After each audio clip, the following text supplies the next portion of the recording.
ওইখানে যে অবস্থা, মানে একটা ভয়ঙ্কর অবস্থা, মানে 80 100 জনের মতো লোক ছোট একটা স্পেসে, মানে কেউ বসলে কেউ শয়, কেউ শুইলে কেউ বসে, একসাথে সবাই শোয়ার স্পেস নাই। You know what to do, তুমি জানো তোমার এখন কি করতে হবে, এই শেষ কথা। তাহলে তার মানে আমি মৃত, আই এম ডেড, অথবা আমি গুম, এরকম একটা ভিডিও করে রাখি। যদি মেরে ফেলে তাহলে তো ভালোই, আপনারা তো জানেন তারা কি পরিমাণ অমানবিক টর্চার করতে পারে।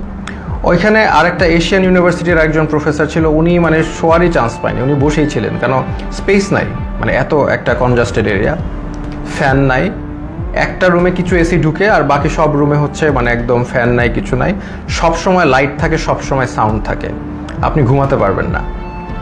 তো ওইখানে ঢুকে প্রথম দিন তো আমার খুব মানে অবস্থা ভালো না। আমার তেমনি আপনারা জানেন স্পাইনে প্রবলেম হওয়ার কারণে আমার এমনি সবসময় পেইনে থাকে, আমি নিউরোলজিক্যাল পেইনে থাকি, ফিজিওথেরাপি করলে কমে, আবার নাহলে বেড়ে যায়। সেই সিচুয়েশনে আমাকে এরকম একটা জায়গায় নিয়ে গেল যেখানে আমার কোনো বসার জায়গা নেই, সব পুরাটাই ফ্লোর, হার্ড ফ্লোর, তাও আবার মুভ করার তো কোনো স্কোপই নাই, শত শত মানুষ। তো এরকম জায়গায় প্রথম একদিন ছিলাম, ওই রাতে ছিলাম। তারপরের দিন ওরা আমাকে ডেকে নিয়ে গেল উপরে নিয়ে তারা আমাকে প্রশ্ন করলো যে আপনি ব্র্যাকে কয়জন শিবির আছে। আমি বললাম আমি তো শিবির করি না, আমি কীভাবে জানবো ব্র্যাকে শিবির কয়জন আছে বা কি। এরকম অনেক প্রশ্ন করলো বারবার। তারপর অ্যাট ওয়ান পয়েন্ট তাদের মধ্যে ওই হানাদার লিগার বাহিনীর একজন, উনি আর কি জিজ্ঞেস করলো, বলেন তো এই কোটা দিয়ে আপনি এত কথা বলেন, কোটার পদ্ধতি কি, বিসিএস এর সিলেকশন প্রসেসটা কি। তা আমি তো আসলে বলতে পারি নাই, কারণ হচ্ছে আমি মানে মেন্টালি তো ওই লেভেলেই নাই, তাই না, আমি একটা মানে ভয়ঙ্কর একটা অবস্থায় আছি, ওই লেভেলেই নাই। তো তারপরে ওরা কি করলো, ওরা এসে আমাকে মনে করেন আমাকে ধাক্কা দিল, আমার তো স্কেচ নিয়ে হাঁটতে হয়, আপনারা জানেন একটা লাঠি নিয়ে হাঁটতে হয়, সে আমাকে ধাক্কা দিল, তারপর আমার মুখে হিট করা শুরু করলো। তো হিট করা শুরু করলো আমাকে, 6টা হিটের পরে আমি আসলে মানে অজ্ঞান হয়ে যাচ্ছিলাম। তো অজ্ঞান হয়ে যাচ্ছিলাম, তারা আমাকে বলে না ডোন্ট এরকম করে আমাকে দাঁড় করাইলো, আবার 2-4 বার হিট করলো। তো তারপরে তারা আমাকে মানে বললো যে আপনি তো খুব খারাপ জায়গায় আসছেন, আপনার বাম পায়ে প্রবলেম, ওই ডান পাকে আমরা একদম ইয়ে করে আপনাকে পুরোপুরি লুলা বানাই দেবো। তো এরকম একটা কথা বললো, এবং আরেকজন লাঠি নিয়ে আসলো আমাকে মারবে, পরে ওরা লাঠি দিয়ে হিট করে নাই, না করে আমাকে ওই জায়গায় আবার সেই জায়গায় যেখানে রাখে সেখানে নিয়ে গেল। তো ওই জায়গায় আবার আমার থাকা শুরু হলো। মানে ওইখানে এমন একটা জায়গা, বললাম তো, কেউ যে এটা ফার্মের মুরগির মতো, ওইখানে কেউ মুভ করতে পারে না, কারণ এত মানুষ, এত শর্ট জায়গায় মুভ করার, কেউ হাঁটার কোনো সিস্টেম নাই। ওই যে আমি বললাম আপনাদের, কেউ শুলে কেউ বসে, কেউ বসলে কেউ শোয়, মানে আর সবসময় লাইট আর সাউন্ড কন্টিনিউয়াস, ঘুমানোর কোনো স্কোপ নাই। ওইখানে সবচেয়ে ভ্যালুয়েবল রিসোর্স হচ্ছে একটা বোতল, কারণ আমরা তো ফ্লোরের মধ্যে শোন, তো ওখানে তো হার্ড ফ্লোর, ওইখানে কেউ যদি একটা বোতল পায় আলহামদুলিল্লাহ, মানে এটা মানে এক ভ্যালুয়েবল রিসোর্স। তো ওই বোতলটার উপরে তারা মানুষ মানে পেলে যে খুশি। তা আমাকে অনেকে চিনেছে, ওইখানে চেনার কারণে দেখা যাচ্ছে 2 দিনের মধ্যে আমি একটা বোতল ম্যানেজ করলাম মাথায় দিয়ে শোয়ার জন্য ফ্লোরে, এই একটা অবস্থা।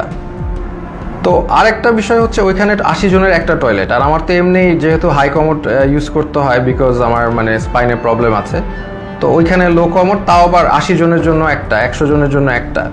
তো এত লোকের একটা কমোড তো বুঝতেই পারছেন কেউ ইউজ করতে পারে না ওইভাবে। সো আমি খাওয়া কমিয়ে দিলাম, because I have to go to the washroom, এটা তো যাওয়া যাবে না, আমি খুব কম খাওয়া শুরু করলাম যাতে টয়লেটে না যাওয়া লাগে। আর আরেকটা বিষয় হচ্ছে টয়লেটে ইউজ করে সাবানও তারা প্রোভাইড করে না কোনো রকম। সো এইরকম একটা কন্ডিশনে আমরা যাচ্ছি। আর এরপর থেকে আর কি আসলে জিনিসটা বুঝলাম যে বিষয়টা কি, আসলে বুঝার বিষয় ছিল, এখন আমি বুঝতে পারলাম। তো তারা প্রতিদিন ডাক দিবে, নাম কল করবে, ধরেন আপনার নাম হচ্ছে, ধরেন আমার নাম আসিফ মাহতাব, ধরে বলবে আসিফ মাহতাব, বাবার নাম শাহাবুর রহমান, এরকম বলে নিয়ে যাবে, নিয়ে চোখ বাঁধবে, মুখ বাঁধবে, তারপর তাদেরকে ঝুলায় টর্চার করতে থাকবে, বাড়ি দিতে থাকবে, বিভিন্নভাবে টর্চার, লাঠি দিয়ে পিটাবে, পায়ের তলায় পিটাবে, হাড়ের বিন্দে মারবে, মানে মানুষের শরীর নীল অবস্থায় তারা ফিরে যায়, সারা শরীর মারতে মারতে রক্ত জমাট বেঁধে নীল অবস্থায় এক একজন লোক ফিরে জাস্ট। এবং তারা সাইকোলজিক্যালি একদম মানে অবভিয়াসলি নর্মাল না, কারণ তারা এখন নাম শুনলে, তাদের নামটা ডাক দিলে তারা ভরকায় ওঠে যে এখন মনে হয় তাদেরকে নিয়ে টর্চার করবে। তো এইরকম অবস্থা আমি দেখলাম বিষয়টা যে এরকম চলছে। তো এখন এরকম চলছে, আমি তো বুঝলাম যে হয়তোবা আমার সাথেও এরকম করবে, তারা তো বলেই দিছে আমাকে পাটা ভেঙে দিবে, তো এরকম একটা করবে, এবং সবার সাথেই করছে।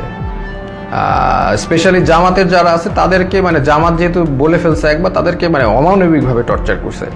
জামাত। আর নূর ভাইয়ের সাথেও ওইখানে দেখা হলো, নূর ভাইরে বললাম কি অবস্থা, তো নূর বলল যে যে ভাই আমাকে তো অনেক মারছে, হাত দিয়ে দেখালো, হাত নীল হয়ে গেছে। তো এই এই এই হচ্ছে সিচুয়েশনটা। আর ওখানে তো মানে আর সবসময় তো লাইট, বাইরে যে একটা আলো, বাইরে যে বৃষ্টি পড়তেছে নাকি এটা আমরা গেস করা শুরু করলাম যে বাইরে আদৌ বৃষ্টি পড়ছে কিনা, কারণ মোটা ওয়াল, কোনো উইন্ডো নাই, কোনো বাইরের কোনো আলো বাতাস তো আমি জানি নাকি, ভিতরের মধ্যে থাকি আমরা বদ্ধ ঘরে, শুধু আলো আর এই যে কনস্ট্যান্ট সাউন্ড, মানে এই একটা অবস্থা। তো এরকম যাচ্ছে, এরকম একটা অবস্থা যাচ্ছে। তো এখন দেখলাম অনেকে ভেঙে পড়তেছে। তো আমি আর কি আমি আমার মতো করে ইন্সপিরেশন দেওয়ার চেষ্টা করলাম যে আপনারা এইভাবে টর্চার্ড হচ্ছেন, আপনি কি মনে করেন না আল্লাহ আপনাকে এটার জন্য রিওয়ার্ড দিবেন? আজকে আপনারা তো জানেন নবী করিম সাল্লাল্লাহু আলাইহি সাল্লাম বলেছেন যে আপনি যদি এইভাবে নির্যাতিত হন আপনার গুনাহ মাফ হচ্ছে, আপনাদের গুনাহ মাফ হচ্ছে। আপনার যদি গুনাহ এইখানে থাকার কারণে গুনাহ মাফ হয়ে জান্নাতুল ফেরদৌসে যেতে পারেন, এটা আপনার জন্য ভালো, নাকি এইখানে ভালো থাকলেন তারপর জাহান্নামে গেলেন, এটা ভালো? তো এইভাবে আমি সবাইকে একটু ইন্সপায়ার করার চেষ্টা করলাম, মোটিভেশন দেওয়ার চেষ্টা করলাম। আর আমার নিজের তো হেলথ কন্ডিশন ডিটোরিয়েট করতেছে প্রোগ্রেসিভলি, আর ওয়াশরুমের ইস্যুটা তো ছিলই। তো এইরকম একটা অবস্থায় সবাইকে মানে মোটিভেট করছি আমি। আর আমার নিজেরও তো ওই যে ফার্স্টের দিন যেভাবে আমার মুখে ফেসে হিট করেছে, এই পরে তো আমার একটা দিন জ্বরই ছিল, আমি শুয়েছিলাম। তো এই হচ্ছে আমাদের মানে সিচুয়েশন। আমি ওখানে একদিন শুয়েছিলাম, তারপরেও আমি সবাইকে মোটিভেশন দেওয়ার চেষ্টা করি।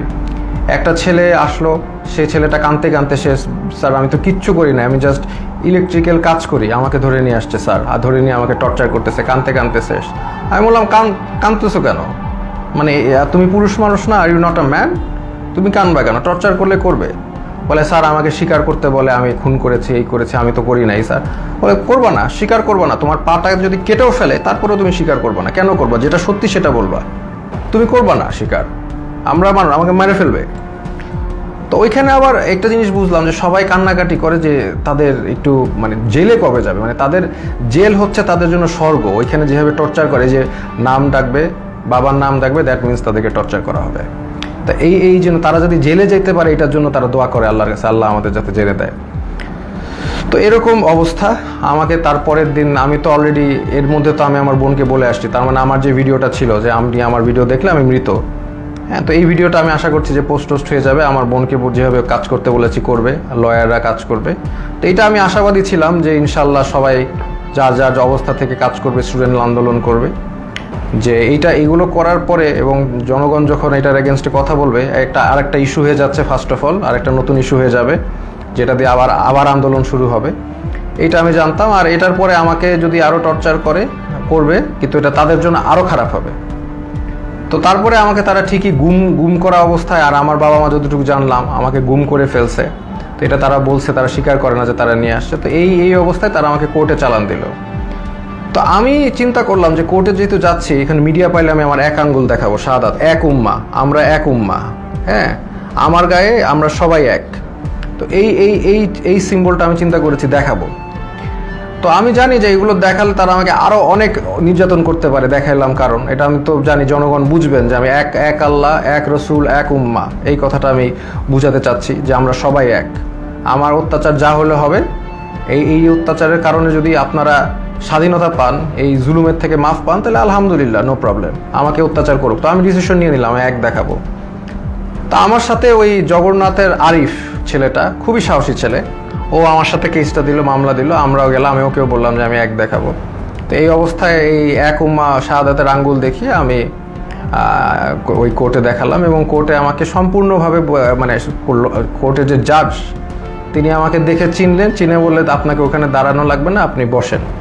তো উনি আমাকে বসালেন, কিন্তু তারপরেও ওই মিথ্যা মামলাটা দিলেন যে আমি নাকি সেতু ভবন ভাঙচুর করেছি, যেটার মানে কোনো মানে এটা জোক, মানে এটা যে কলাপস করছে সোসাইটি, ওখানেই প্রমাণ যে এরকম একটা মিথ্যা মামলা যেটার কোনো তথ্য নাই, প্রমাণ, এটা বলাই আসলে সময় নষ্ট। তো এই মিথ্যা মামলা উনি মানে জাজ আমাকে দিলেন, আর আমাকে আবার 6 দিনের রিমান্ড মঞ্জুর করলেন। তো ওই 6 দিনের রিমান্ড আবার গেলাম। আর এই সময়টা অনেকের সাথে পরিচয় হলো। ওখানে বিএনপির অনেক নেতা ছিল, পার্থ ভাই ছিলেন, ওনার সাথে আমি বললাম যে পার্থ ভাই আপনার তো আর আমার মামলা এক, আমি তো আপনার সাথে আসি। তো উনি বলে যে আমি তো তোমাদের সাথে থাকতেই চাই না, আমি তো এখান থেকে বের হতে চাই, একটু মজা করলেন।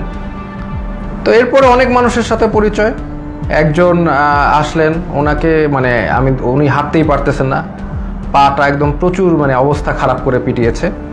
ওনার অপরাধ ছিল উনি ছাত্রদের পানি খাইয়েছেন, উনি ছাত্রদের পানি দিয়েছেন, ছাত্ররা পানি খাইয়েছেন, এই জন্য তাকে অমানবিক টর্চার করলো। তো টর্চার করলো, উনি এসে শুয়ে গেল। আমি বললাম যে এইগুলো একই কথা বললাম যে আপনাদের এটা গুনাহ মাফ হচ্ছে। তারপরে লাস্টে একটা কথা বললাম যে আপনি যে এত টর্চার হলেন ছাত্রদের পানি খাওয়ায়, এখন আবারও কি খাওয়াবেন আপনি? তো উনি বললো ইনশাল্লাহ স্যার আবারও খাওয়াবো। আমি like that's the answer I am looking for. আমরা আবার করব, আমাদের ছাড়লে আমরা আবার করব, we are not going to give up. আমরা তো আবার করব, তাই না? আমরা কি অপরাধ করেছি যে আমরা করব না? পানি খাওয়ানো কি অপরাধ? তো এই হচ্ছে একটা অভিজ্ঞতা।